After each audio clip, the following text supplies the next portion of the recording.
계속 그냥 아껴 쓰기만 하는 가계부를 얘기한다면 아마 수업을 제가 지금 못하지 않을까 싶어요. 저는 여기까지 온다 한 9년 걸렸어요. 저 같은 선생님이 없었고, 여러분들은 그런 눈탱이 기간이 없이 올 거니까, 길면 3년, 짧으면 2년 안에 저만큼의 걸 낼 수 있을 거다. 그러면 제 얘기랑 같이 가계부 이야기를 해보도록 하겠습니다. 저는 그냥 동네 아줌마였어요. 지금도 생각나는 게 한 명을 업고, 한 명을 걸리고, 뒤에서, 아줌마! 이러면 제가 네? 했던 기억이 나요. 애 둘 키우면서 바쁘게 사는 워킹맘. 16년 9월에 갑자기 빚이 생겼어요. 생각해보면 이게 약간 경제적 각성의 기회였던 것 같아요. 근데 누구에게나 이런 시간은 필요해요. 그래서 혹시 만약에 지금 힘들거나 고통스럽거나 아니면 나한테 왜 이런 일이 왔지? 이런 순간이 있으면 그게 어쩌면 필요해서 이런 시간들을 내 걸로 만들어 봐야겠다 생각하면 덜 고통스럽게 갈 수 있어요. 처음 했던 게 가계부 쓰는 거였어요. 왜냐면 할 줄 아는 게 그거밖에 없었어요. 그래서 가계부를 쭉 써봤거든요. 도대체 돈을 어떻게 썼길래 돈이 없지? 그랬더니 신기했던 거는 그때 당시에도 30대 초반 부부가 솔직히 적게 버는 건 아니었어요. 그래서 제가 여러분들한테 계속 얘기하는 게 수입을 늘리라는 얘기를 하긴 할 거예요. 근데 그걸 다 쓰고 있었던 거죠. 9월 달에 빚 생기고 나서 정신을 제가 차렸어요. 생각을 하면서 돈을 쓰기 시작하니까 100만 원이 아껴지는 거예요. 그리고 나서 이제 적기 시작을 했어요. 10월부터는. 와, 돈이 이렇게 아껴지는 거예요.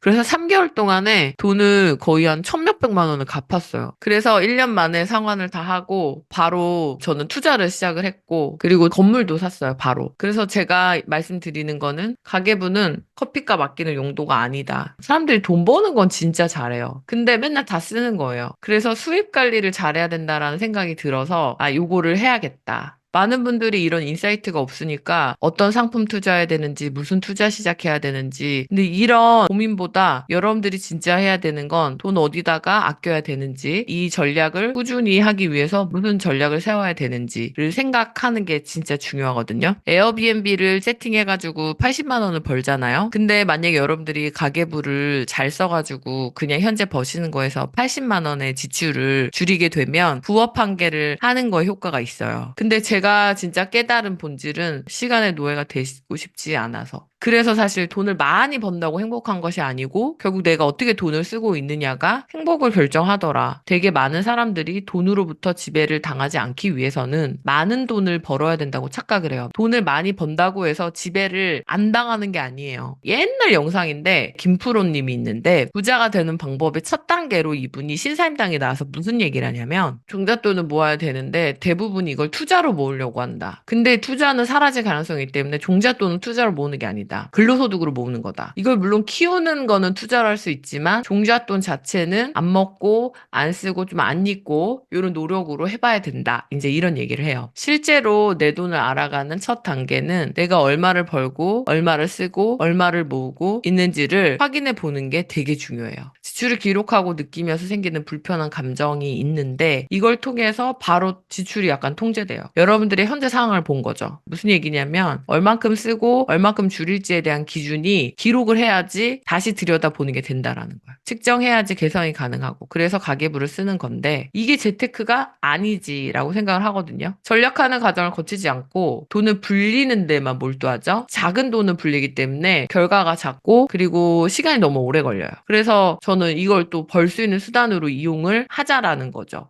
쉽지 않아요. 왜냐면은 좀 내가 아끼고 전략해 보려고 하잖아요. 그럼 진짜 많은 것들이 내 멘탈을 공격해요. 아는 것이 힘이 시대는 진짜 끝나는 게 하는 것이 힘이에요, 이제는. 사람들이 착각하는 것 중에 돈이 없어서 내가 지금 힘들게 산다고 착각을 해요. 그러니까 얼마를 버느냐보다 어떻게 쓰느냐가 더 중요하더라. 그럼 가계부를 쓰기 전에 우리가 생각해 볼 건 뭐가 있냐? 돈 쓰는 게 뭔지에 대한 고민을 해야 되는데 좀 마케팅의 노예이지 않나 이런 생각을 하게 됐어요. 왜냐면 정말 필요해서 소비하는 건 얼마나 될까? 진짜 필요해서 사는 건가에 대해 물음표를 찍기 시작하면 그러면 별로 없어요. 정말 필요해서 사는 거. 그럼 전략은 뭘까? 전략은 우리한테 약간 이런 인사이트거든요. 약간 구질구질하고 없는 사람들이 하는 거. 근데 아무나 할 수 있는 게 아닌 게 돈이 있는 상태에서 이 돈을 쓰지 않고 참는다는 건 내면의 통찰, 자기 반성, 자기 성찰의 결과가 있어야지만 가능합니다. 이제 규격화 통해 가지고 여러분들이 좀 덜 힘들어질 건데 요거는 저희가 이 가계부 챌린지를 통해서 긴 시간 동안 만들어 갈 우리 여러분들의 모습이에요. 그러니까 요 내용을 보고 따라 하실 게 아니라 본인의 규격화 내용을 정하시면 돼요. 그래서 이거를 한 달 만에 빡 줄여버리면 부작용이 와요. 그러니까 서서히 내가 어디까지 아낄 수 있는지를 여러분들이 한계를 정해놓고 조금씩 아껴 쓰는 경험을 통해서 최종 요 목표, 규격화 목표 오는 거예요. 그러면 하고 싶은 얘기는 저축을 늘리는 거예요. 수입이 올라가는 것만큼 저축도 같이 늘리는 거죠. 그럼 우리가 가장 고민해야 될 거는 여기다. 지출은 고정 지출과 변동 지출 두 가지로 나뉘어요. 고정 지출은 금액도 고정적이고 항목도 상당히 고정적이에요. 변동 지출은 금액도 고정적이지 않고 있을 때도 있고 없을 때도 있어요. 근데 지출을 규격하기 위해서는 변동 지출까지 고정화해버리는 거예요. 자, 그러려면 어떻게 해야 되냐? 일단 고정 지출을 파악해야 돼요. 그 다음 변동 지출을 파악해야 되고, 어디서 어떻게 아낄지 줄일 곳을 찾아야 되고, 그 다음에 규격화를 해야 돼요. 왜냐하면 이거 분석과 통제는요, 50%예요, 가계부에. 그럼 뭘 점검해야 돼? 가장 큰 게 신용카드랑 보험이에요. 내용이 짓은 현금으로 결제하는 사람과 신용카드로 결제하는 사람의 차이를 실험으로 했더니, 돈을 쓸 때 고통을 느끼는데, 현금을 쓸 땐 그 고통이 직방으로 느껴져서 돈을 덜덜덜 떨면서 쓰는 반면, 신용카드로 쓸 때에는 그 고통이 느껴지지 않아서 돈을 더 크게 쓴대요. 자, 그러면 신용카드가 있게 되면 이런 사태가 발생되는데 불필요한데 돈을 쓰게 되고요. 돈이 없는데 돈을 쓰게 되고요. 큰 돈은 쉽게 지출하게 되고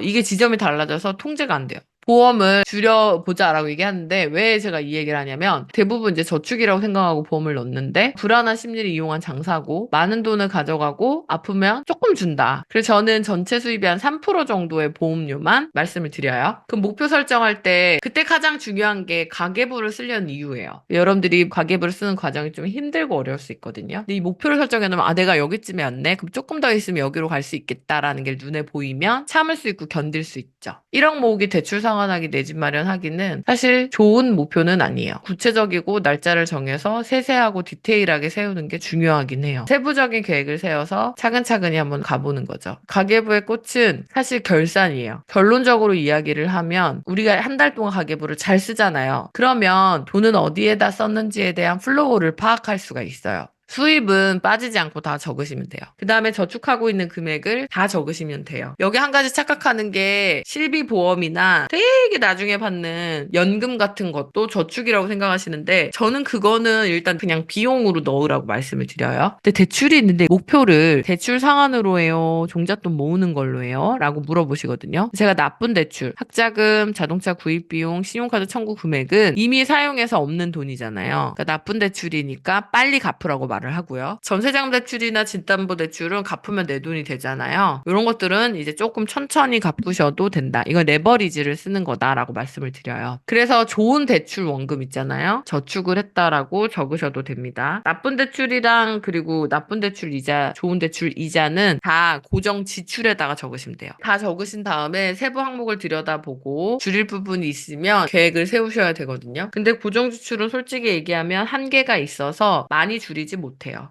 변동지출 생활습관 교정을 통해서 조금 줄일 수가 있다. 그 다음에 변동지출을 고정화해서 이제 고정지출을 보내고 예산을 정해서 그 안에서 쓰도록 노력해야 된다. 그 다음에 이제 반드시 평가해봐야 돼요. 변동이랑 고정지출 30% 이하로 유지해야 되고 안 되면 안 되는 이유를 분석해야 돼요. 안 되는 불가능한 목표를 세웠다. 그 다음에 이제 목표 설정 계획을 이제 수립을 하는 거죠. 근데 저는 선순환 고리가 완성되면 그때까지는 이제 반복을 일단 하시고 그 다음에 여러분들 가계부를 써야 될지 말아야 될지 고민을 안 해도 되는 지점이 오기 시작해요. 그리고 가계부를 쓰는 게 불가능한 시점이 와요.